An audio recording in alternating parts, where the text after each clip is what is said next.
All right, welcome back. We're going to continue our conversation with Nikolaus Kimler, who is the founder and CEO of Pipeliner CRM, a serial entrepreneur who's originally from Austria, Vienna. My name is John Golden, SalesPOP online sales magazine, Pipeliner CRM. And it's interesting because Nicholas is from Austria, but one of the things that underpins our company that I think makes us very, very unique, particularly for a technology company, is that we have a real business philosophy behind it. And it's based in the economic theory, which is known as the Austrian School of Economics. Not because there's a big school of economics in Austria, it's because actually No, that's where the original thought, the original people who formulated this school of thought came from. They're all Austrians. So it's known as the Austrian School, just like the Chicago School is known as the Chicago School, even though it's, all the people aren't from Chicago. But what I wanted to, I mean, we'll get into this in detail, but I think, Nicholas, what would be good is to understand what first attracted you to the Austrian School of Economics, and then we can talk about why did you think that that was an important part of when you went to build a technology for salespeople. yeah, absolutely. Thank you. I'm excited about this podcast. First of all, I have to underline that as I said in the first meeting, my English is a little bit broken. My sons, as you know, said I'm not speaking English at all. But the point is, our second, or to this underlining, I am not any shape or form Austrian school economical or professor or anything in that area or expert. Yeah, I have read a lot. I have dived into that and made a couple of conferences. I was attracted to that, but I'm not an expert. So don't get older twistles from my side. I know a lot, but I don't consider myself an expert. Okay, good. Said that, or for me, I was pretty much delusional in so many ways 20 years ago, and I was happy intellectually to get the book in my hand from Hayek. And that saved me in so many ways intellectually because I was disillusioned about who we are as a human. Yeah. And about the so called anthropology. Mhm. And in my opinion, I felt so many things are so unrealistic. Yeah. And I felt, why is that so crazy? And what is a realistic view? How people are really behaving? And there was in me something that was looking for a realistic view, not only, but also balanced in a form that I can understand and apply to business correlated Mhm. issues. And I was very drawn to Fredwood Malik. And when Fredwood Malik was once in Vienna and gave a lecture, yeah, and I knew he was very close to the Austrian School and also to one of the big, really management gurus in the world, Peter Drucker, Mhm. who was also very close to the Austrian School. So that was for me important because I knew Peter Drucker was a management guru, and Malik was basically underlining that and building further in Switzerland. And so I asked him about that, and he was drawn and said, the anthropology and everything that is coming has to be realistic. Mhm. And he said, in his book, or in almost all his books, Malik, yeah, are mentioned about the big change that is coming. And maybe I prepared a little bit when you asked me that we do something on that. I Yeah. want to read this because this is really interesting. Because Malik, and keep in mind, we are speaking here of the year 2010, 11. Right. Yeah, so really a long time ago, he said, and there was no AI at that time even on the horizon. Yeah. And he said, the great transformation from the old to the new world will fundamentally change almost completely what people do, why they do it, and how they do it, and even who they are and what concept of the world they have. And I realized, okay, what is Mhm. the concept? What is the concept behind everything? And so it will revolutionize the way society in its organizations functions. Then I thought, okay, are how society is organized Hmm. and how they function. And functioning twice as well as half of the cost is just one of many challenges. What Right. basically Yeah. was one of the fundamentals of pipeliner, yeah? Yeah. And the most people consider impossible to master, although it has already become a reality. In just a few years, time, people will think back incomprehensible and with pity, remembering today's sluggish political decision making process, coalitions getting in their own way, corporate management bodies paralyzing themselves, of Mm. change processes smoldering slowly, and it goes further down away. But I think the important part that you can see was what is really the function, what is the society organized, and when people change who they are and what the concept of the world will be, then I ask myself, sorry, what Yeah. will be the concept? And so Mm. that is really a long time ago, and I was already reading a lot on the different, or I would say, interesting books on the Austrian School. And so for me, the number one thing was, okay, are how realistic is that people talk about humans, Yeah. how realistic it is, how humans, who they are and what they do and why they do things Hmm. and how they behave. And so when I know that, then I have a more realistic view of the future.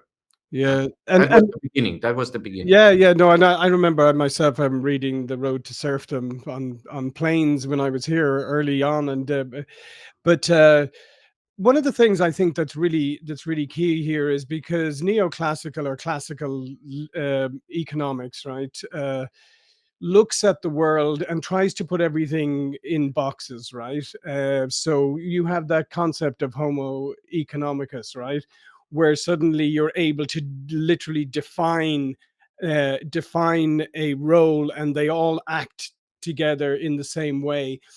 Whereas the Austrian school, this concept of individualism, which I think is one of the most powerful ideas in it, and I think, if I'm correct, that really drove a lot of what you did, and particularly when you started looking at sales and technology and how salespeople operate in the world.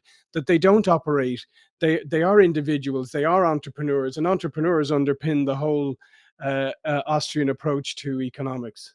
Absolutely. That was the second point. Or Mhm. it was for me clear, and we have to go back in history Yeah. because it was interesting that you see, the Austrians were, first of all, as maybe some of the people know, but I'm just bringing that up, are founded by Karl Menger. And Mhm. Karl Menger was basically the first one who wrote an economic from a pure um, um, approach, or when he was looking at that from a secular perspective. And he said, okay, there is some things that are changing. And so that was fantastic at this time. And he became the emperor's son, or teacher. And the emperor Franz Josef was very happy very often to invite him for lunch and dinner or whatever. But the point is, the Austrians saw that there has to be tremendous changes coming our way, and we have to be prepared for that. And they saw that basically society was not ready to make these changes, or the government, or Mhm. even the emperor. Yeah, I think that, in my opinion, this is not just my personal opinion, that led in some ways to the suicide of Emperor's son Rudolf. Yeah, Right. and so Menger are basically brought this in and said, first of all, it is crucial to have sound money. Yeah. Yeah. And if you have sound money where you can rely on that, so it was at that time always basically tied to gold, Yeah. or to a gold standard, you have a form of security in society. And Mhm. he knew when you one day are just detached that and becoming like what we have right Yeah. now, what we call fiat money, Hmm. it opens up to a lot of manipulation from the people there in the bureaucracy. Yeah. And that was drawing to me, because who is building society? It is the Hmm. people who are innovating. It is the individual who brings a solution to the customer with a new approach. And the more people are competing with each other, the better the service, the better the product is for the customer. Hmm. But when then the people come in and regulate everything and manipulate everything and are creating a different form of a process, that was for me clear that there is an issue, because the hierarchy of society is, especially in the political parties, building up of the people there have never done anything. Yeah. Yeah. And so I realized, okay, entrepreneurship is the number one thing in that area. And the entrepreneur, in so many ways as myself, are creating what. And then I was drawn to the idea. This was for me the breakthrough in everything for sales, because one day I was at the conference, and someone spoke about that, and I realized I have read it, but it clicked in my brain Hmm. when someone said, well, trade in itself is so important, that you have not only good trade agreements, but trade in itself has a peacekeeping component. And at Yeah. that moment, I realized, okay, when trade has a peacekeeping component, okay, trade is sales in some form, yeah, Yep. or on a bigger scale. But the point is, I always said, when I punch someone in the face, it will be hard that you buy something from me, yeah. Yeah, exactly. Unless you're But selling boxing gloves, and then maybe. But apart from that, absolutely. And so this peacekeeping component, I realized, okay, this is the power that is basically are embedded deeply in a sales activity, Hmm. because it leads to that. It Yeah. should lead to that. Yeah. Because Mhm. why? Because on both sides you have a winner. Yeah. And when you win, you are in peace. And peace is in my opinion, the foundation of a stable society. Right. And when you have a stable society, you have a good middle class, and you have more security, you have not crime, you have all that what people want, a good life. Hmm. And so I realized, okay, what does that relate in the Austrian School of Economics in regard what we do at Pipeliner? And so I brought these together and said, okay, salespeople basically are really they are creating what we call that wealth, yeah, Yep. because you want to buy, and they are creating in some form peace, yeah. Hmm. And so I said, salespeople are wealth creator and peace producer. And I felt that is sound, and it makes sense, because you see, the entrepreneur tries with his service, otherwise he would Yep. not grow, and people would not buy any products from the Hmm. entrepreneur, or Yeah. they would not uh, buy any services, yeah, product or services, yeah, whatever it is. If you not have something unique that the Yeah. customer wants, because you see, everything starts with the customer. The Mhm. customer has to make a decision, and why he makes this decision for this product, for this service, or for this service, or for this product, Yeah. yeah.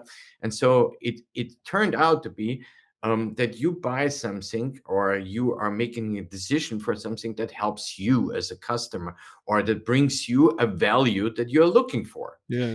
And I thought, wow, this is a deep concept, and it is so profound, because you see, the interesting thing is too that this is a side note of the Austin School, and it was going deeper and deeper, because there are so many topics they are touching, and I'm not speaking about the monetary Sure.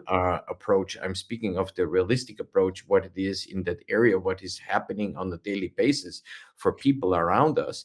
It is that when you are getting older, you have different kinds of preferences of things that you want. And the Austrians are really attaching that. There's the first time where they, in so many ways, speaking about what is when you are younger or older, your preferences. You have long term and short term preferences. And this preference is making how people make decisions. And that's what it's all about. Just yeah, one of the things I want to do come back on there is is, so as we said, that central planning, I mean, that is essentially, classical liberal economics is, a lot of it has to do with central planning.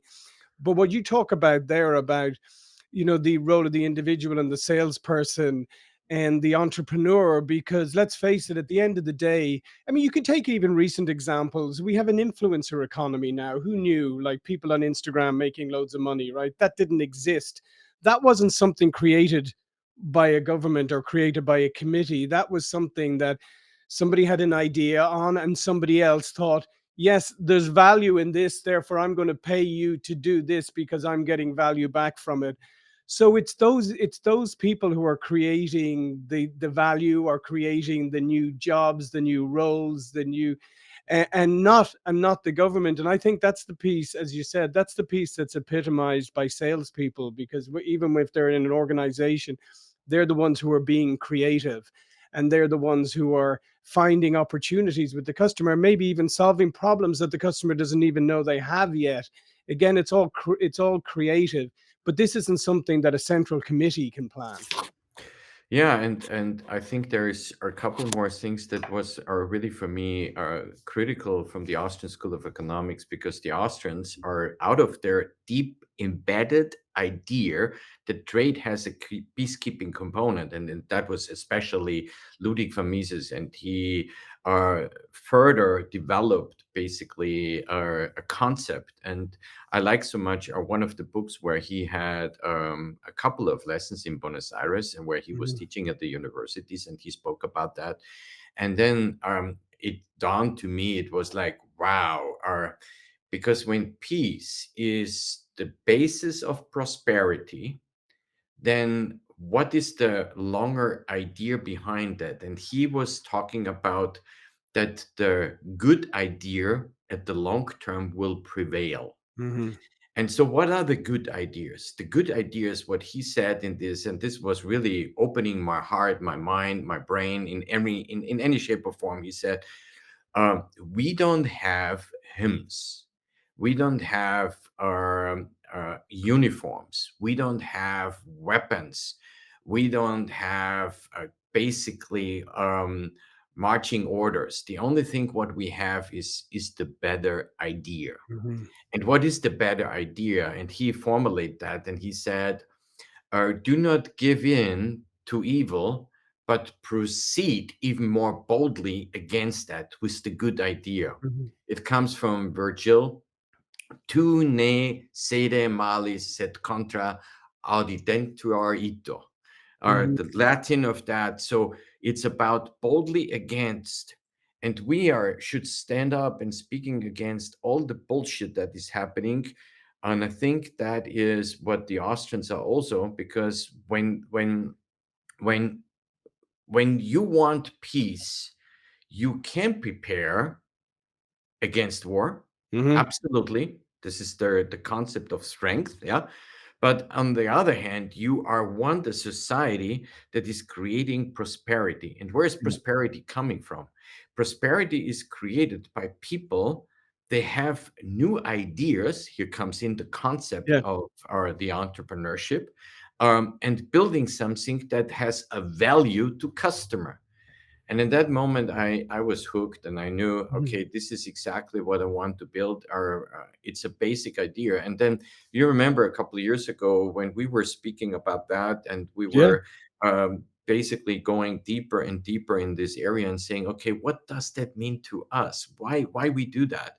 And then we said, okay, in a society, and this is everything comes from this thought process, or from Mhm. the Austrians, came then the whole concept of what we developed in the area where we say win together. Why? Yeah. Because you see, when one side is winning, some other sides will start producing a concept how to harm the other side in Mhm. some form, if it's Yeah. big or it's smaller in the area, right? But this is where everything starts. And so winning together is something that is fantastic. And then I was even drawn to this idea even deeper, there is it was all parallel happening Yeah. at the same time, because I was a big fan from the beginning on, from the open source community, because the open source community was basically having this same concept behind, Hmm. and winning together, and helping others, and creating. That doesn't mean you cannot create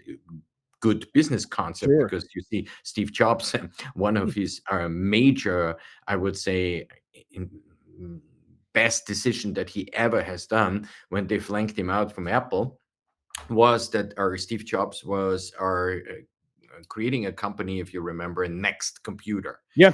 Yep. And when he created Next Computer, he marched basically into Berkeley and said our Berkeley has a Unix code. Hmm. Um, and he used the open source Unix code from Berkeley as the basis for Next Computer, what he later on brought back to Apple, and created around that only a framework, what he called then Darwin. Yeah.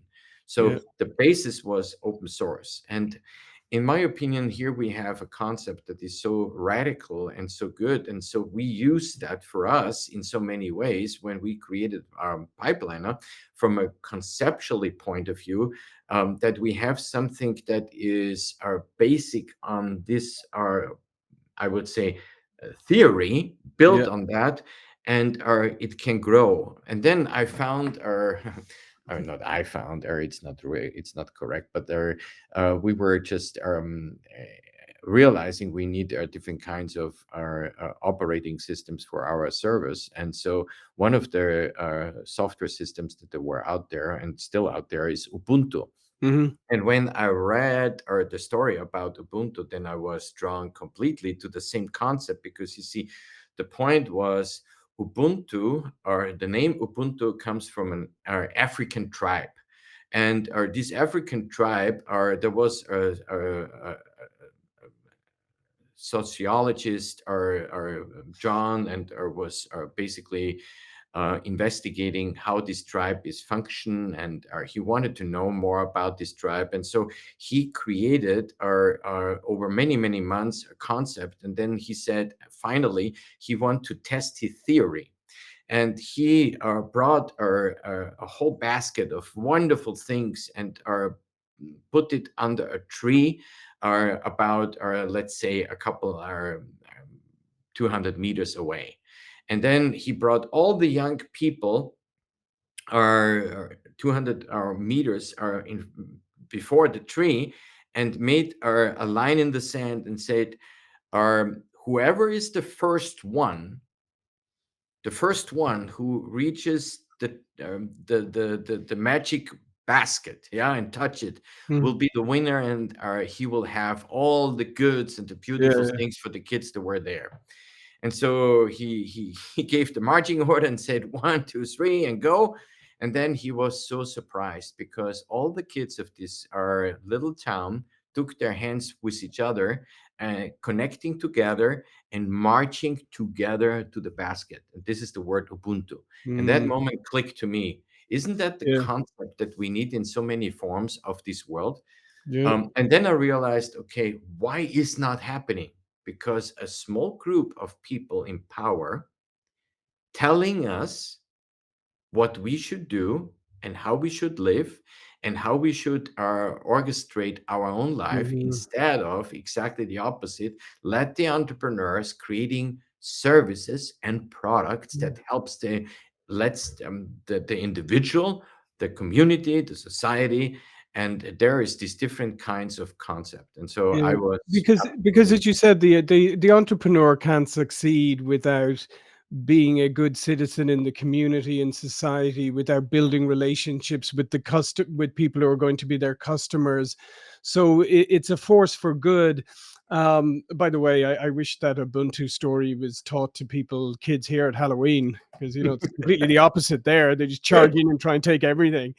Um, That's so true. yeah, but I think the other part too is that people may not realize is that most software is built with that other theory in mind, more from the command and control, the centralized planning thing. So even when we came to, CRM systems were always built with the needs of management in mind, not the needs of the entrepreneurs or the end users, the salespeople, but with the managers. And it was command and control and restrict and try and force people, into using it in a particular way or whatever. You changed all that and just said, no, no, no, that's backwards or upside down. And you turned it on its head and said, no, not command and control, but empowering the user. And from empowering the user at the grassroots level, if you like, bottom up, then everything flows. Then the management and all that get what they need anyway. But if you start the other way around, all you're doing is replicating the mistakes that we have with classical liberalism, the way classical society is set up. Yeah, thank you. This is a very good point because you see, from a technology point of view, I realized instantly that one of the core things why people are so often are disillusioned and upset. Why? Because our missing is our transparency Hmm. and transparency in the data. Nothing more is more frustrating if a sales manager comes in and he has more data than the sales rep, and he puts that in front of the sales Hmm. rep. And so I knew, shit, this is not what we should do.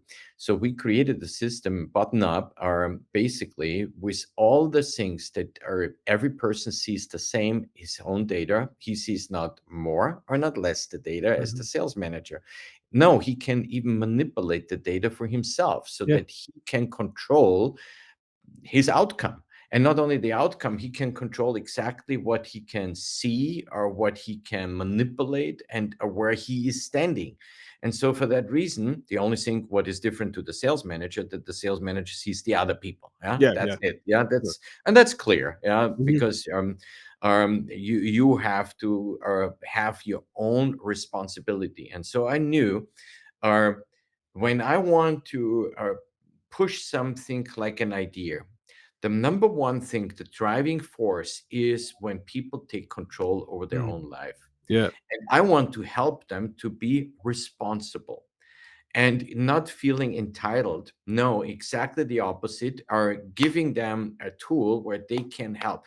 And that comes out of this idea, win together, because you Hmm. see, it comes out of this deeper understanding. We want to create wealth together, because what does it make sense if you live in the neighborhood, you're the only one who is rich, the rest is poor, and everybody is jealous about you, and maybe strong, and maybe come there and say, kill the rich. Yeah, Yeah. okay, how funny is that? And then you have security around us, what we have built. Look at this. In some cities, you have communities, they are isolated, they have their guards, everything is, that is not helping anyone.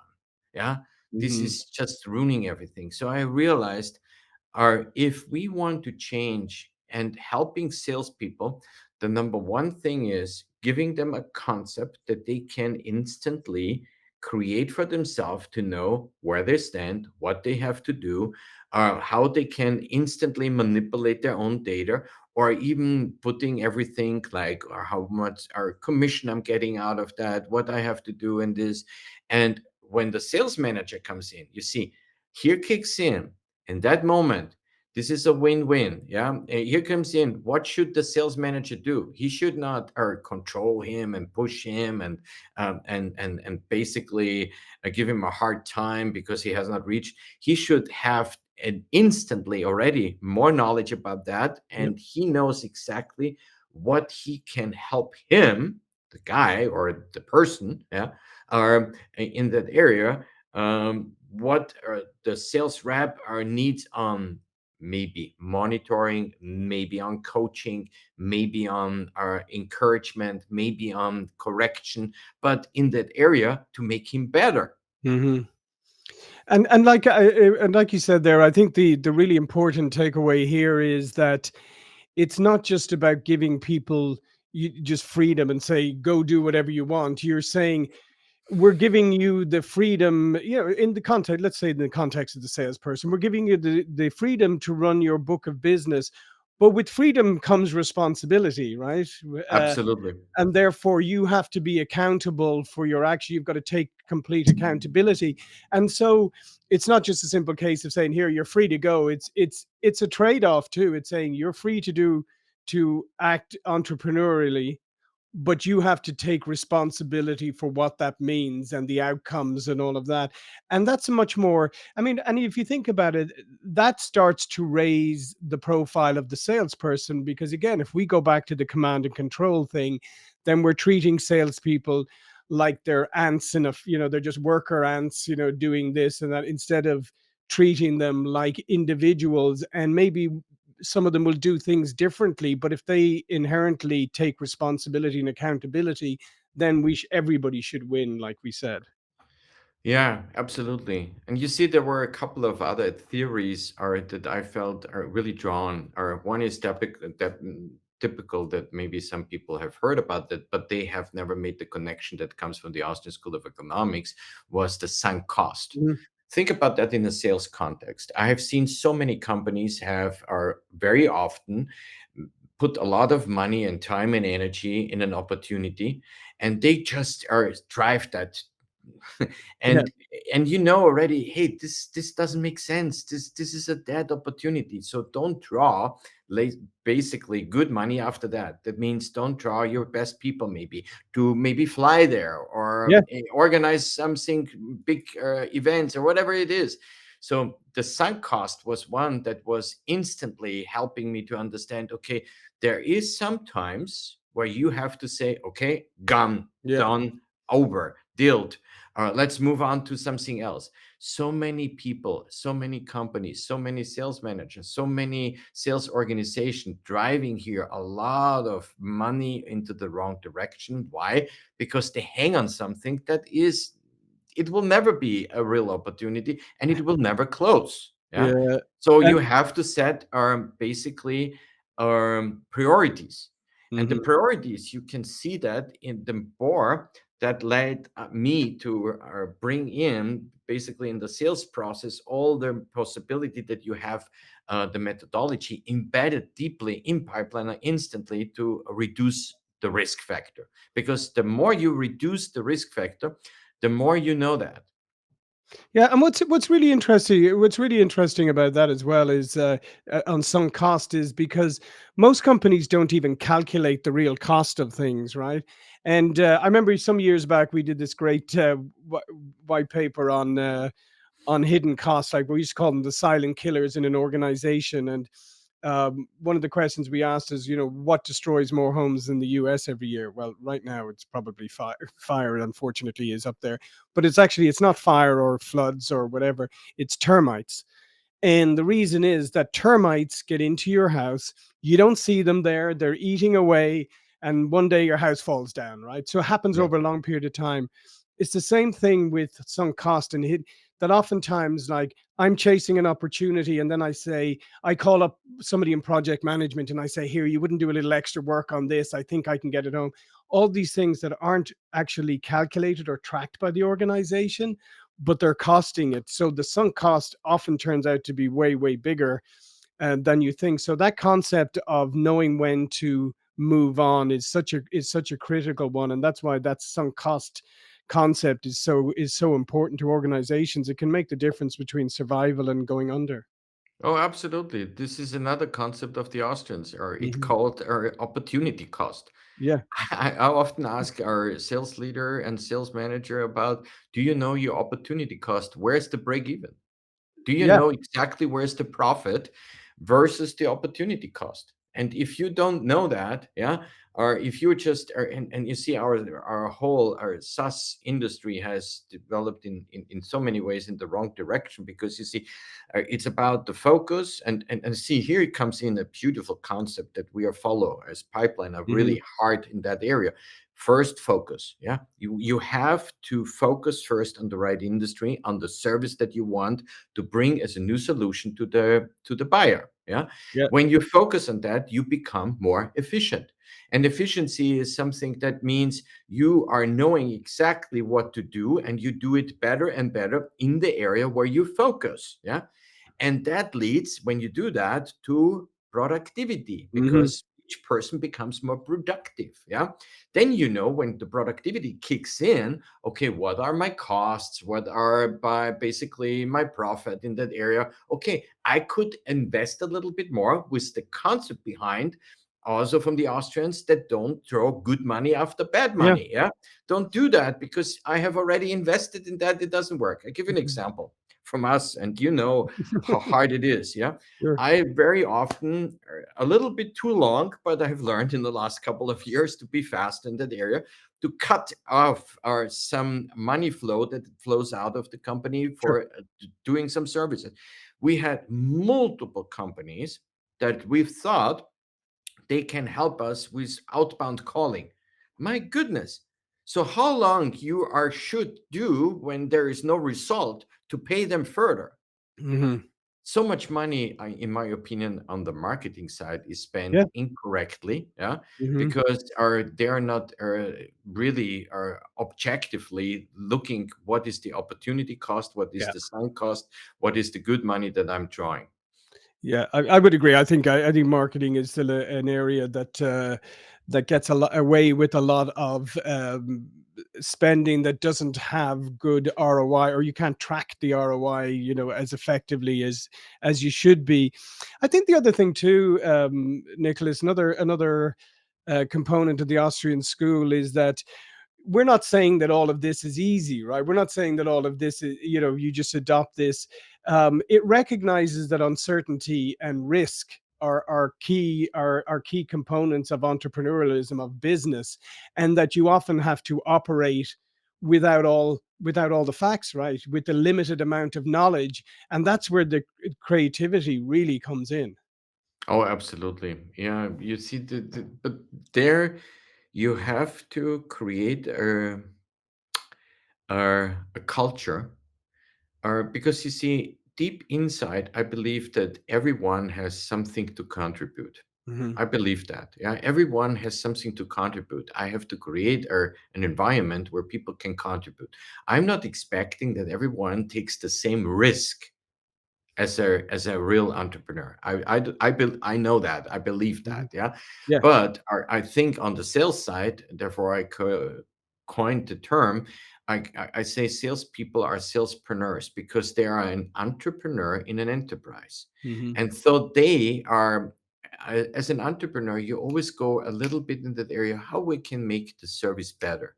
Yeah. And as a sales rep, or in my opinion, he should really think when he believes what he's doing, when he believes in the product, when he believes in the company, when he believes in their management, when he believes Yeah. in his team, yeah, he or should start thinking, oh, how can I make better a service to my customers, Hmm. or how I can more approach the thing in that way that makes him unique, because then he goes the extra mile. He's taking another call. He and there kicks in where really the advantage starts. Yeah. Yeah. Yeah, and then obviously you have, as I said, there's the more neoclassical approach where they again you try to look at things as in static models often, or try to model things, and that everything operates in a particular way. Whereas the Austrians say, economic processes is by their very nature, it's very dynamic. And it's the same thing in business. Like things, I mean, look at, AI has suddenly started to change everything, right? If you're not able to adapt to the dynamic evolution and the processes in the economy, you're going to be left behind. If you're always looking for, to have all of the information, to have a precise model that you can follow and all of that, then you're going to get left behind. Yeah. I give one more example that is Yeah. great, or why I feel this makes also from it's a typical concept of the Austrian school, and we have tried to embed, or and many others too. I'm not saying we're the only ones, but we we embedded it out of the concept of the Austrian, and that was the sustainable value. Yeah. Because you see, sustainable value, what is that? Value that keeps on giving. Yeah. Hmm. We constantly thinking about how we can do something better for our customers. And how we do that. Number one is we are, and this is amazing, John, and I'm so proud of my whole team and of everyone, as you know. But the Hmm. point is, we are making per year internally 3,500 changes per Yeah. year. 3,500 changes to do what? To be better in our service to our customers, to sustain something to our customers in regard that we are the fastest in response time. We want to be better in response time to show that when you have a ticket that we can help you and instantly we bring that. But not only that, we are not internally making us better, but we give that even to the product. We are the fastest programming company in our space, and we constantly improve the product, even for some people too Yeah. much, because we're constantly Yeah. coming out with something better and better and Mhm. better. To what? To create a value that you stick to us because you say, wow, they are bringing this. And that is a comparison where basically you have a customer where he says, "What that is sustainable. Why? They give me a service. They make the Mhm. product better. They're basically everything is around me," and that is where effectiveness starts. Yeah. You are becoming effective. Yeah. Yeah, no, no, absolutely, and I think it is so interesting because people often talk about individuals and individualism and all of that, but really at the root of a lot of the Austrian is that idea of individuals working, in enlightened self-interest, but in a dynamic environment, and as you said, like trying to create win-win situations because that's the only way you can really succeed, and that individuals operate in different ways, and that therefore trying to, as I said at the beginning, that old concept of the homo economicus, that idea of trying to create one persona for how it's for somebody who operates in an economy when it's really individuals operating dynamically, and I think that is It's also it's very so key. unrealistic that Yeah. the homo economical was for me instantly or has not made sense to me because Yeah. first of all we don't have all the information.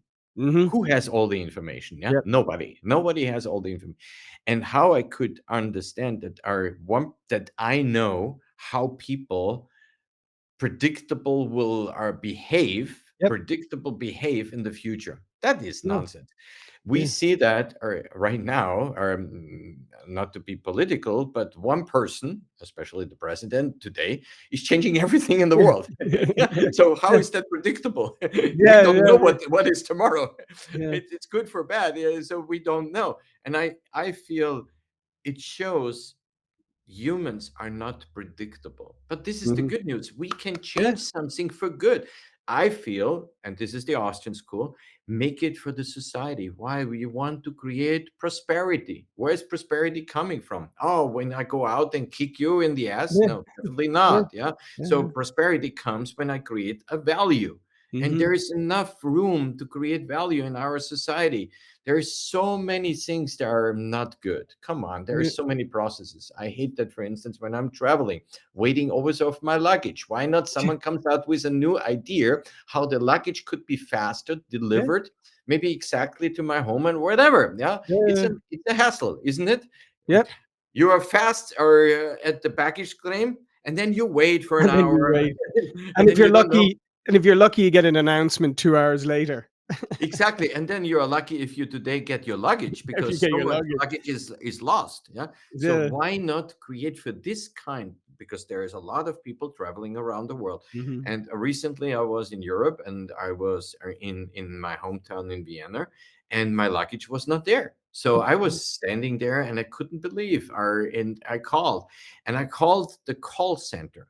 Yeah, there was a number Mm. of call center, and I called 12 times because I'm when I Yeah. want something, I'm consistent Yeah. and I'm Yeah. so I got 8 to 9 different messages. Yeah, your luggage is there. No, your luggage is here. No, it's already here. We have two.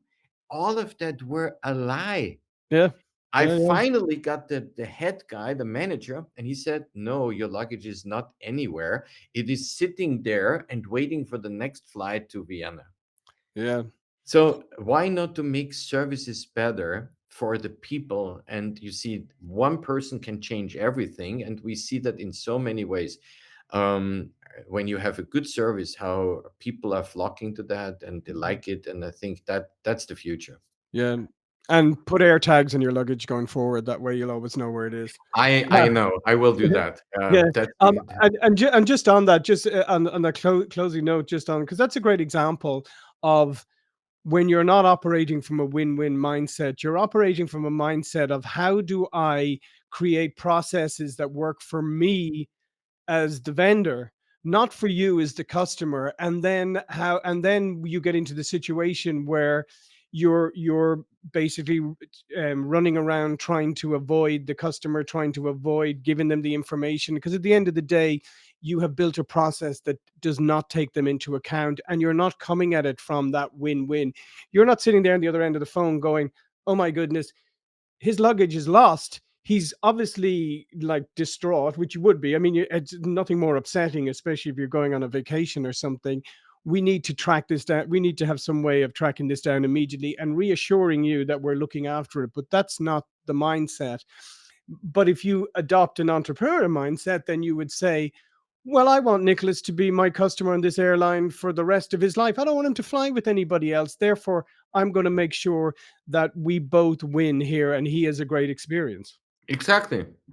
That leads me to the sum up of everything what we do, and I created there's three terms in that area where I feel conceptually this is the future that really helps, and it's so logical. It's not something that why I feel proud about that, because our it seems to me that when you don't think this way, something is wrong with you. I'm sorry to say that. So number one is we need fairness. Yes.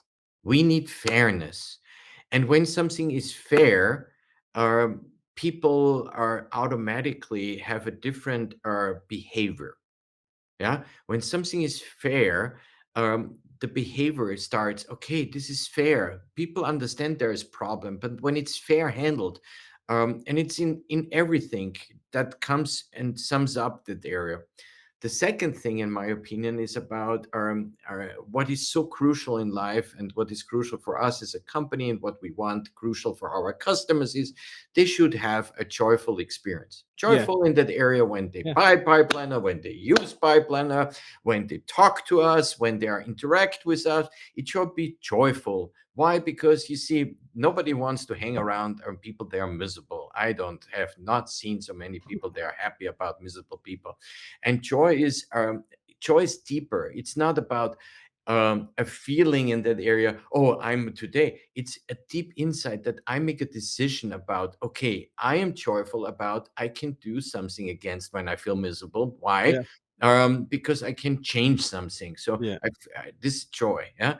And the final, as we already said, is definitely I'm a strong advocate, and I believe that only peace brings prosperity. So Mm-hmm. fairness, joy, and peace.